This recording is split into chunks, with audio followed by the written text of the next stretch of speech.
Hey everyone, welcome back, and if you're new, welcome to my channel. Today we're going to be making a fluffy omelette. Mine is going to be a mushroom and bacon, but you can really add anything you'd like. It's more about the technique than it is about the ingredients today.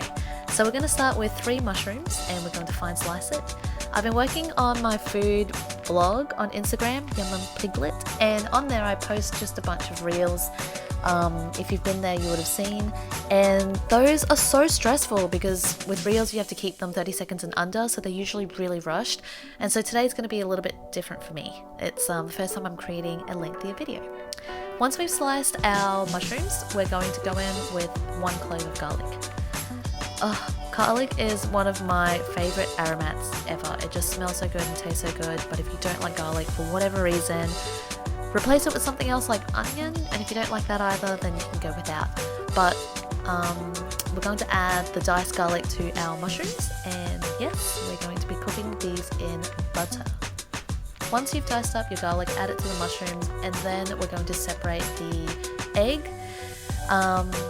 whites and yolks, and we're going to do 2 eggs because it's just me eating today.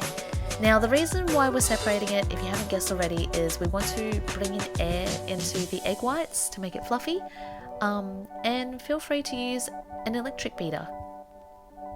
A few moments later. In fact, I highly recommend you use an electric beater. I underestimated how much effort this was going to take. I think I was a little ambitious to think that I could handle the labor it takes to making really fluffy egg whites. Well, here I am.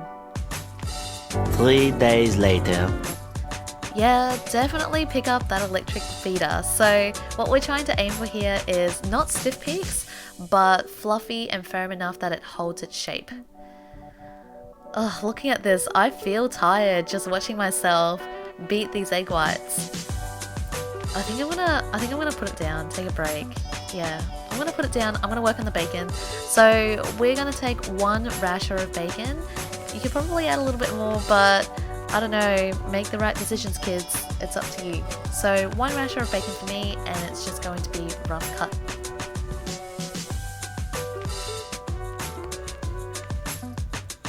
Okay, once I've cut up my bacon, back to the eggs. 1 eternity later. Finally! So this is kind of the consistency that we wanted at. It's fluffy, it's sort of tripled in size, but it's not stiff peaks yet. So once that's done, we want to put aside the egg whites, and at this point you can break up your egg yolks, but we're not mixing it in yet. So you don't want to mix this in until just before cooking because you don't want to lose all that air that we worked so hard to incorporate into. Now, with a pan and using your hands to do a very professional heat testing method, we want to see if the pan is hot enough to now add our butter. Our butter should just be melted through before we go in with our garlic and our mushrooms.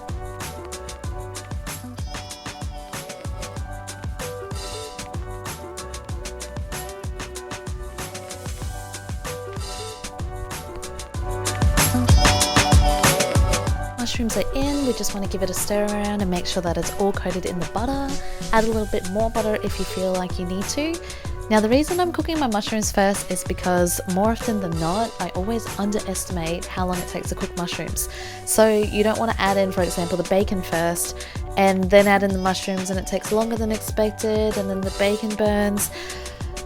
It's happened more times than I would like to admit. So I'm cooking the mushrooms first and I want to give it the time that it takes to sort of just, you know, wilt down and get golden. So we're going to add a bit of salt and just continue to cook the mushrooms.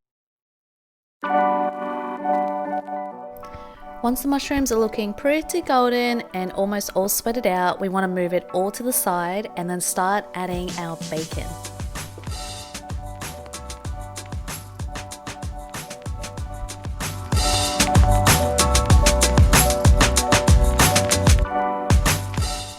Once the bacon's in the pan, you just want to cook it down to the texture that you like. While we're waiting for that to happen, I just want to take this opportunity to thank everybody who's been supporting my food blog at Yum Yum Piglet. Whilst it seems like cooking is my passion, it's actually content creation, and I think that that's because I underestimated it, and so it's been a really fun discovery journey to just get to know it, play around, and in the process, I think I've been able to explore cooking creatively as well, so I'm improving both. But content creation takes so long, probably longer than it does to cook, so I really appreciate it. Thank you. Now that our bacon and mushroom is getting pretty golden, we're going to just make sure we move it around a bit and that it's sort of evenly placed. We want to make sure everything is sizzling and that there's still a bit of grease on the pan, and this is when we bring in our eggs. We're mixing in our yolk with the whites now. Now you don't want to mix too hard. It looks like I'm mixing furiously because I've got this on fast forward, but you kind of just want to fold it in. Again, you don't want to lose all that air that you've worked to put into the egg whites. And this part is where you want to show the egg who's boss. You want to show the egg where you want it to land, how you want to shape it. Make sure it covers the bacon and the mushroom. And you also want to make sure that whilst you're shaping it, that it doesn't stick. It's very, very important. So just do a little scrape around the bottom to make sure that it doesn't stick. And then what we're going to do is pop on a lid. The reason for that is because you don't want the bottom burnt but the middle raw. So a lid will help with just steaming that top a little bit because we're not going to be flipping this.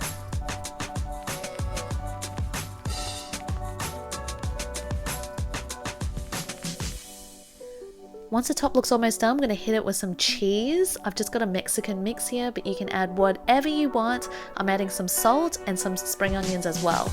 You can also replace it with your choice of herb, but spring onion is delicious with eggs. It's very Asian flavored. And then we're going to pop the lid back on, again, making sure that the omelette hasn't stuck to the bottom.